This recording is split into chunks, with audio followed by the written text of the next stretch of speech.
എല്ലാവർക്കും പുതിയൊരു വീഡിയോയിലേക്ക് സ്വാഗതം. ഞാൻ നെല്ലിക്ക ഉപ്പിലിട്ടതൊക്കെ തീർന്നു പോയി. അപ്പോൾ ഇന്ന് കടയിൽ പോയപ്പോൾ നെല്ലിക്ക മേടിച്ചു. നല്ല മുഴുത്ത നെല്ലിക്ക കണ്ടപ്പോൾ മേടിച്ചതാണ്. കുഞ്ഞു നെല്ലിക്ക ഞാൻ മേടിക്കാറില്ല, കാരണം ചവർപ്പും കയപ്പൊക്കെ ആയിരിക്കും. എപ്പോഴും വലിയ നെല്ലിക്ക കണ്ടാലാണ് ഞാൻ മേടിക്കാറ്. അപ്പോൾ ഇതാ ഞാൻ കുറച്ച് നെല്ലിക്ക മേടിച്ചിട്ടുണ്ട്. അപ്പോൾ ഞാനിത് എങ്ങനെയാണ് ഉപ്പിലിടുന്നതെന്ന് നിങ്ങളും കൂടി ആയിട്ട് ഷെയർ ചെയ്യാനാണ് ഈ ഒരു വീഡിയോ. അപ്പോൾ നമുക്ക് കണ്ടു നോക്കിയാലോ. ഇത് ഞാൻ ഉപ്പിലിടുന്ന രീതിയാണ്. അപ്പോൾ അറിയാത്തവരൊക്കെ കണ്ടു പഠിച്ചോളൂ. ആദ്യം തന്നെ ഒരു പാത്രത്തിൽ കുറച്ച് വെള്ളം നമുക്ക് നല്ലോണം ഒന്ന് തിളപ്പിച്ചെടുക്കാം. തിളപ്പിച്ചതിന് ശേഷം ബാക്കി പരിപാടി. ആ തിളക്കുന്ന സമയത്ത് നമുക്ക് എൻ്റെ വീടിൻ്റെ പുറകിൽ കുറച്ച് കാന്താരി നിപ്പുണ്ട്. അപ്പോൾ അതിൽ നിന്നും കുറച്ച് കാന്താരി കിട്ടുമെങ്കിൽ നമുക്ക് പറിച്ചെടുത്തിട്ട് വരാം. അപ്പോഴത്തേക്ക് ഇത് തിളക്കട്ടെ. വെള്ളം വെച്ചിട്ടുണ്ട്. അതിലേക്ക് കുറച്ചധികം ഉപ്പിട്ട് കൊടുത്തിട്ടുണ്ട് കേട്ടോ. എന്നിട്ട് നന്നായിട്ടൊന്ന് മിക്സ് ചെയ്ത് കൊടുക്കുക. ഇതിപ്പോൾ കുറച്ച് നെല്ലിക്കയേ ഉള്ളൂ, അതുകൊണ്ട് ഓവറായിട്ട് വെള്ളമൊന്നും വെക്കേണ്ട ആവശ്യമില്ല. ആ നെല്ലിക്കയൊക്കെ ജസ്റ്റ് ഒന്ന് മുങ്ങിക്കിടന്നാൽ മാത്രം മതി. കുറേ വെള്ളത്തിൽ അങ്ങനെ ഇട്ട് വെക്കേണ്ട ആവശ്യമില്ല. അപ്പോൾ നമുക്ക് ഈ വെള്ളത്തിൽ ഉപ്പിട്ടിട്ട് നന്നായിട്ടൊന്ന് മിക്സ് ചെയ്തിട്ട് അത് തിളക്കട്ടെ അവിടെ ഇരുന്ന്. ആ സമയം കൊണ്ട് നമുക്ക് കാന്താരി മുളക് പറിച്ചിട്ട് വരാം. ഇത് കണ്ടോ, ഇതാണ് കാന്താരി ചെടി. ഇതിൽ ഇടയ്ക്കിടയ്ക്കായിട്ട് കുറച്ചൊക്കെ ഇപ്പുണ്ട്. കുറേയൊക്കെ ഞാൻ ഇങ്ങനെ പറിച്ചെടുക്കും. ഇടയ്ക്കിടയ്ക്കായിട്ട് പറിച്ചെടുക്കണോണ്ട് കുറച്ചേ ഉള്ളൂ. ഞാൻ പറിച്ചെടുക്കട്ടെ കേട്ടോ. അങ്ങനെ ഞാൻ കാന്താരി ഉള്ളതൊക്കെ പറിച്ചെടുത്തിട്ടുണ്ട്. ഇനി ആയിട്ട് വേണം, പൂവിട്ട് നിൽക്കുകയാണ്.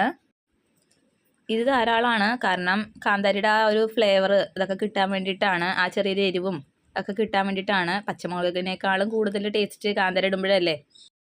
അങ്ങനെ ഞാൻ കാന്താരീനെ നമ്മുടെ നെല്ലിക്കയുടെ ഒപ്പം കൊണ്ടുവന്ന് വെച്ചിട്ടുണ്ട്. നമുക്ക് വെള്ളം തിളച്ചോന്ന് നോക്കാം.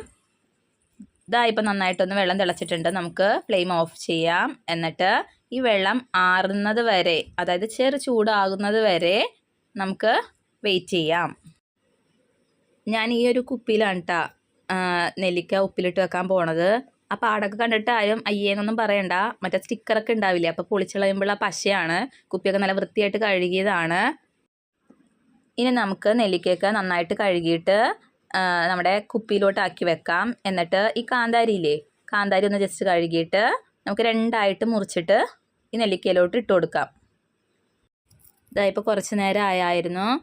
വെള്ളമൊക്കെ ആറിയിട്ടുണ്ട്. എന്ന് പറഞ്ഞാൽ നമ്മൾ കൈ ഇങ്ങനെ നമ്മൾ വിരലിങ്ങനെ കൈ വെള്ളത്തിൽ മുക്കുമ്പോഴത്തേക്കും നമ്മുടെ കൈ പൊള്ളാത്ത വിധം ആ ചെറു ചൂടോടെ നമുക്ക് നമ്മുടെ നെല്ലിക്കയിലോട്ട് ഒഴിച്ചു കൊടുക്കാം. ഉപ്പൊക്കെ ഓൾറെഡി ഇട്ടതാണ്.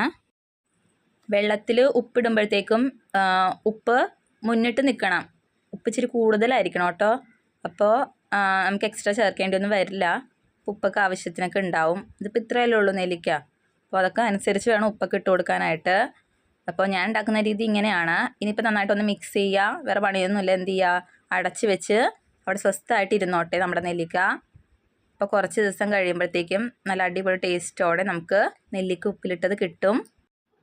നെല്ലിക്കയൊക്കെ കഴിക്കണത് ഇഷ്ടമല്ലാത്തവരെ, പച്ചക്കൊക്കെ കഴിക്കണ ഇഷ്ടമല്ലാത്തവരിങ്ങനെ ഉപ്പിലിട്ട് വെച്ചിട്ടൊക്കെ കഴിക്കണം നല്ലതായിരിക്കും. എനിക്കും അങ്ങനെയൊക്കെ തന്നെയാണ്. പച്ചക്ക് കഴിക്കണത് ഇഷ്ടമല്ല, ഉണ്ടെങ്കിലും ഞാൻ കഴിക്കില്ല. അപ്പോൾ ഞാൻ പിന്നെ എങ്ങനെയെങ്കിലും അകത്തോട്ട് ചെല്ലണമല്ലോ എന്ന് ഓർത്തിട്ട് ഞാൻ ഇങ്ങനെ ഉപ്പിലിട്ട് വെക്കും. അപ്പോൾ പിള്ളേരാണെങ്കിലും കഴിച്ചോളും ഇൻട്രസ്റ്റോടെ. അപ്പോൾ ചോറിൻ്റെ ഒപ്പം ഒക്കെ ആണെങ്കിൽ നമുക്ക് പച്ചാറില്ല, ഒരു സൈഡായിട്ട് വെക്കാം. എന്നിട്ട് ചോറിനൊപ്പം ഇങ്ങനെ ഒരു കടിച്ച് കഴിക്കാമല്ലോ. ഇനിയിപ്പോൾ അങ്ങനെയാണ് ചെയ്യണത്. അപ്പോൾ ഞാൻ ഉപ്പിലിട്ട് വെച്ചത് ഇതോടെ തീർന്നായിരുന്നു. അപ്പോൾ അതുകൊണ്ടാണ് പുതിയതായിട്ട് ഇട്ട് വെച്ചത്. അപ്പോൾ എന്തായാലും ഉപ്പിലിടണതാണല്ലോ, അപ്പോൾ നിങ്ങളും കൂടിയായിട്ട് ഷെയർ ചെയ്യാമെന്ന് വിചാരിച്ചു. ഇങ്ങനെ ചെറിയ ചെറിയ കാര്യങ്ങളേ ഉള്ളൂ എനിക്ക് നിങ്ങളായിട്ട് ഷെയർ ചെയ്യാനായിട്ട്. ഞാൻ വലിയ കുക്കോ കാര്യങ്ങളൊന്നും അല്ലാന്ന് പല വീഡിയോയിലും ഞാൻ പറഞ്ഞിട്ടുണ്ട്.